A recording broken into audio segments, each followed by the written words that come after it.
Hi, my name is Rivera Diego, and I have the pleasure to present together with my team, Cádiz Johans, Rivera Nashley, Bloom Maria, and Flores Adrián, accidents and dangers that may arise on board and the precautions to prevent them. On board ships there are a lot of danger. Because of that, a lot of accident happens. Are going to explain to you most common accidents that happens on ships. Beginning with the mooring operations, these are one of the most dangerous maneuvers on board ships because of the amount of tension and friction that are in the mooring lines and the snapback zone of them.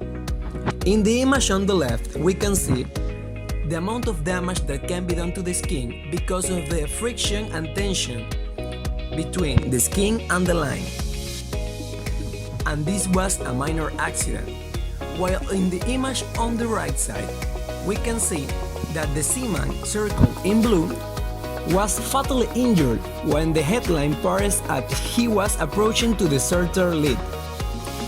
This is the why that we need to stay away from the snapback zones. Are one of the most dangerous areas of the ship because of the amount of operating machinery and enclosed spaces that compose it. One of these operating machinery, such as the compressor, the main crank, or any kind of generator, can malfunction and explode or produce a blast. These blasts or explosions can produce several injuries to any part of the crew.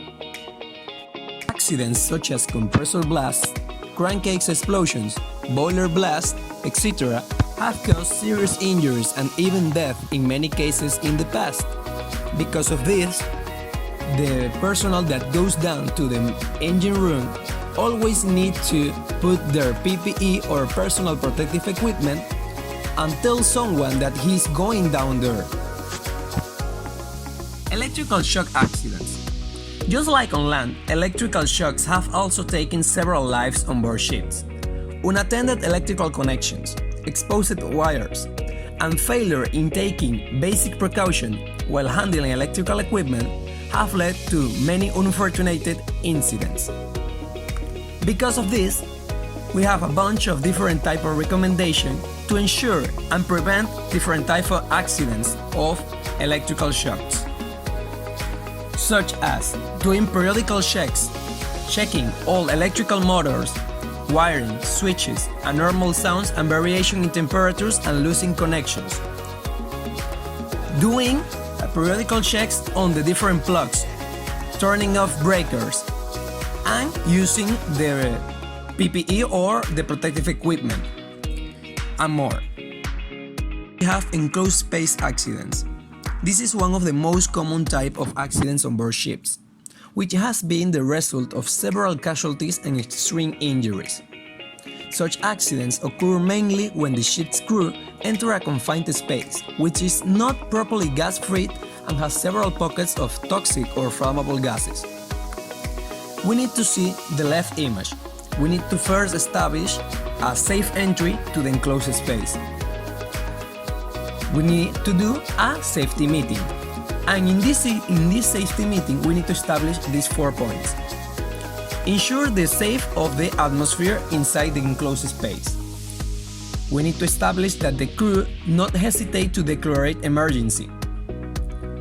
We need to establish too that the crew outside of the enclosed space can hear the emergency call of the ones that are inside. And that that crew or that is outside of the enclosed space are ready to tackle the emergency. Man overboard situations. Sadly, this is a common and one of the most dangerous situations when a person falls into the water while working or as a result of some accident. True seafarers are trained to deal with such situations. Bad weather and heavy sea can spoil the rescue operations. Areas with extremely water temperature can also cause hypothermia or other dangerous health issues, even death.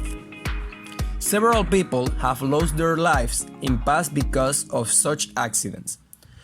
But what we can do when a man overboard situation happens? Well, First, we need to shout "Man overboard" to alert the crew. We need to press the MOB button on the GPS. Throw a lifeboat and damn buoy to the MOB. Mark the MOB with a buoyant smoke flare.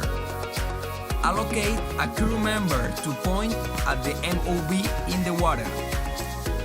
Send a DSS distress alert and a mayday. Keep pointing. Don't lose sight of the MOB. If the motor has been started, prepare a turbine line. The skipper will bring the boat alongside the MOB with the boat pointing into the wind and the propeller stop. Get a line around the MOB and get them on board. Also, there are 3 different maneuvers to rescue a victim when man overboard. We have the destroyer turn, the one in the left. We have the Anderson turn, the one in the middle. And the Williamson turn. This is the most common one and the most used, the one in the right. Falling from height. Seafarers are often required to work at heights wearing safety harnesses and other important safety tools. However, in spite of taking all the necessary precautions, several crew members have lost their lives or suffered permanent injuries as a result of falling from heights, failure of safety devices, falling inside cargo holds during inspection, and also due to sheer negligence. Piracy attacks. This is not a real kind of accident on board ships. It is a situation which is extremely life-threatening. Pirates use lethal weapons such as RPG and guns at ship's crew while trying to hijack the vessel. There have also been accidents wherein pirates have boarded the vessel, killed crew members, and looted the vessel. They are least bothered of anyone's life and can shoot without giving a second thought. Lifeboat testing accidents. Lifeboat testing during drills is an important routine on board ships. However, several seafarers have lost their lives while performing such tests. Though new regulations have been introduced in order to ensure utmost safety while handling lifeboats. Accidents involving severe injuries and deaths still occur as a result of lifeboats. Hot work accidents. Accidents as a result of hot work can occur because of several reasons. One of the most common ones are when hot work is being carried out in enclosed space with flammable gases, when the engine tank has flammable material as a result of flammable gas pocket, etc. It is also seen that seafarers often fail to follow the basic hot work procedures while carrying out such procedures, leading to unfortunate fatal accidents. Gangway fall. Accidents have occurred on main ships when the ship's gangway has failed while being used by ship's crew members or visitors. Gangway failure usually takes place as a result of lack of maintenance and failure of gangway's right rope. Oil spill. Seawater pollution to the oil spill is a result of the accidents or human error. It's called an oil spill. Oil is among the most important energy source in the world. To the uneven distribution is the transport by ship across the ocean on the people through the land. This has resulted in several accidents in the past when transferring oil to ship during transformations, turbine breaks, and will during drilling the aircraft. Why? The most is a catastrophic spill received for the most attention. The smallest is the most chronic and occur periodically.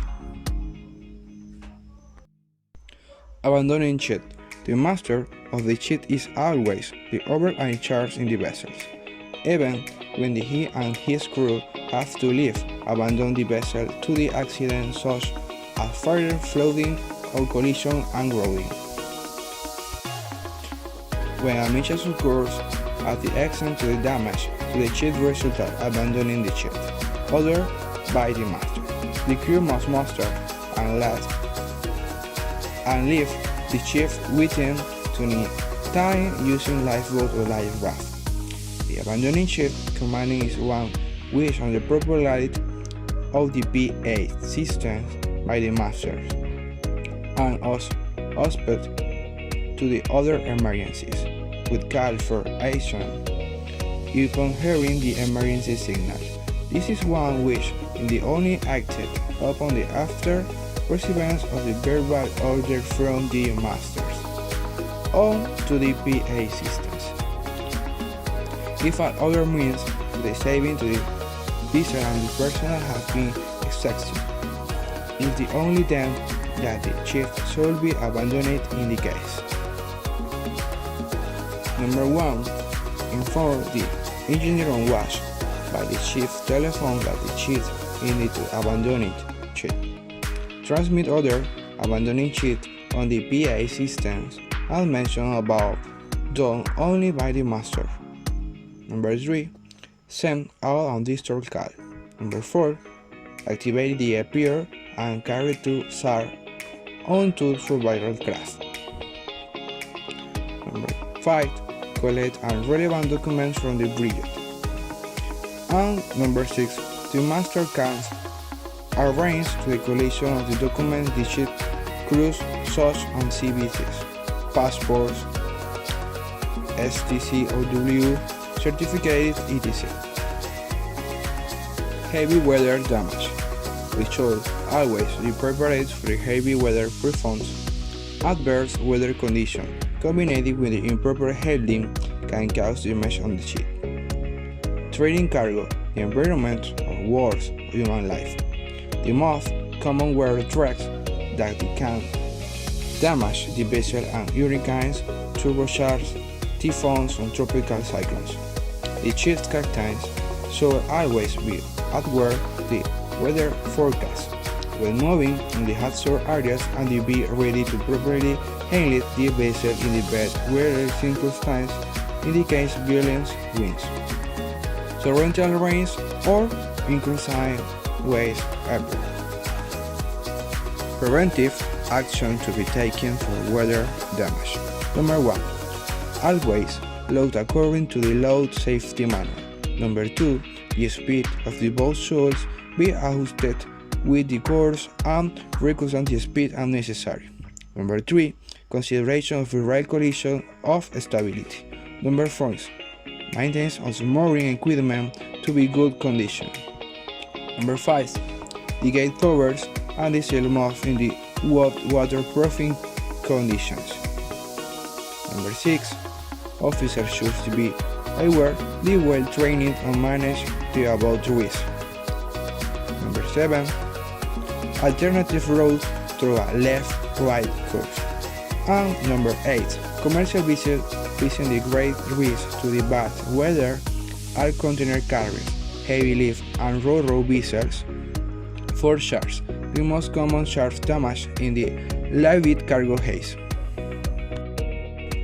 Search and rescue works. In the rescue of the person at sea is coordinated by the SART organization at the well assistant ship in danger, not only by intentional charities such as the International Convention for the Safety of Life, (OTSOLAS), and the 1979 Escape Convention, but also its moral obligation.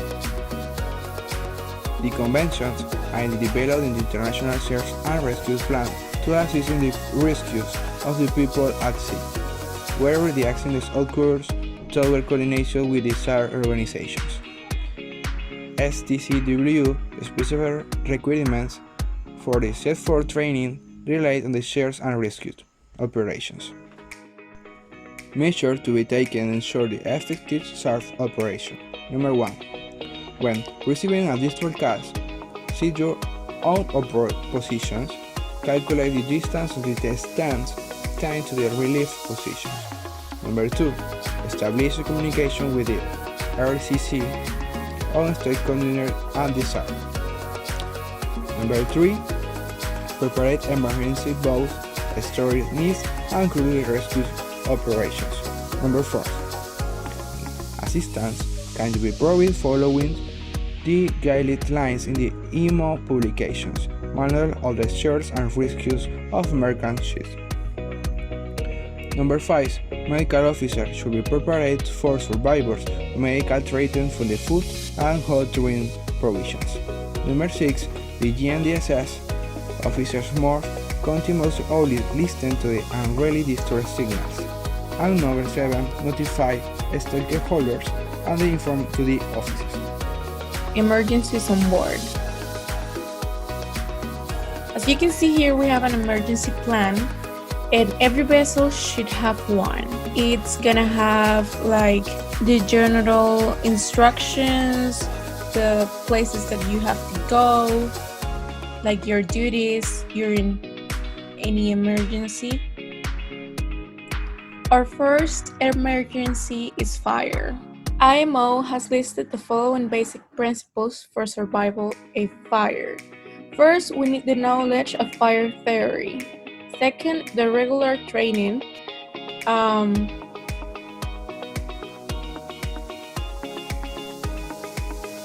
Before getting on board, it is mandatory for us to train and do firefighting courses. Fires on board ships can be prevented by finding and rectifying different leakage of oil that you can find, for example, fuel or lubricating oil, as well as exhaust gases. Apart from this, it is also important to check or test fire detectors on regular basis.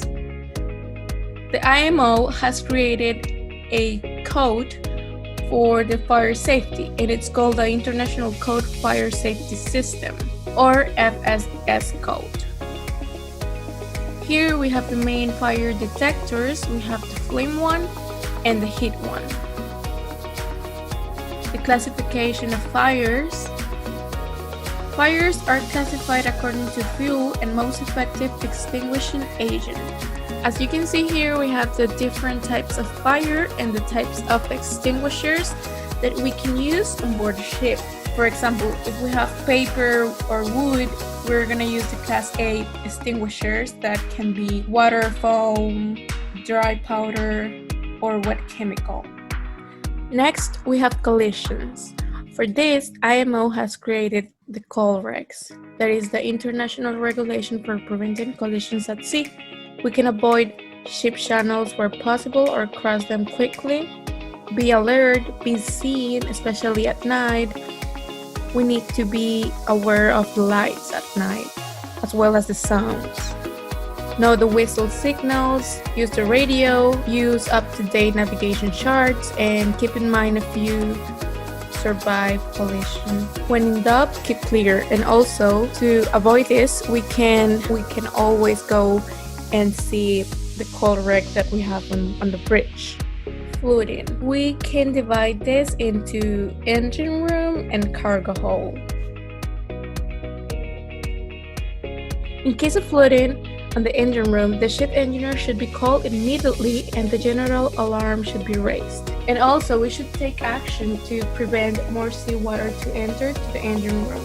As you can see here, the engine room is getting flooded. But if the floating is in the cargo holds, the master must be informed immediately and all precautions must be taken, and the general alarm must be raised too. How to avoid this? First, we need to be aware of the weather conditions.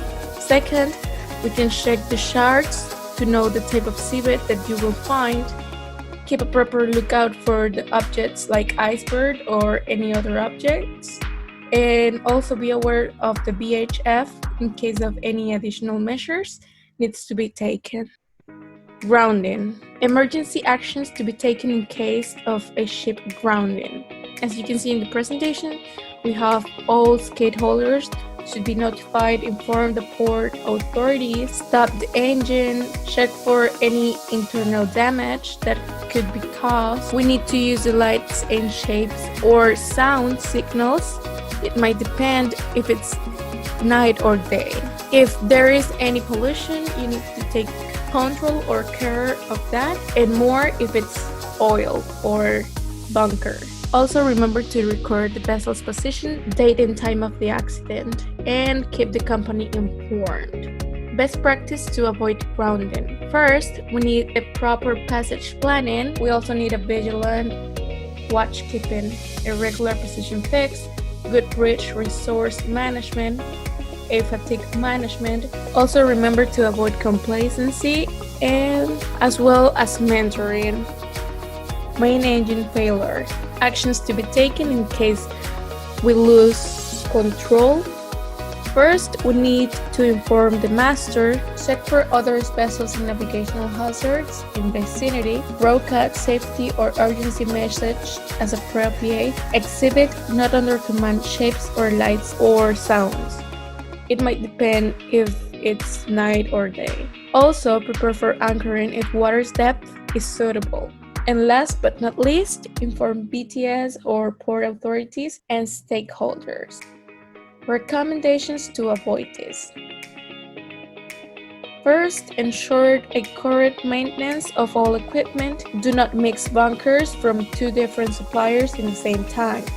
Ensure water is regularly drained from fuel oil tanks to avoid bacterial contaminations. Ensure that the system temperatures and pressure alarms, as well as fuse filters and many other things, are accurate, tested, and operational.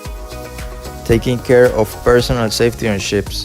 Personal safety primarily includes the various ways and means which sailors can adopt to stay safe on an individual level, such as careful movement around the ship, steady handling of heavy cargo, etc.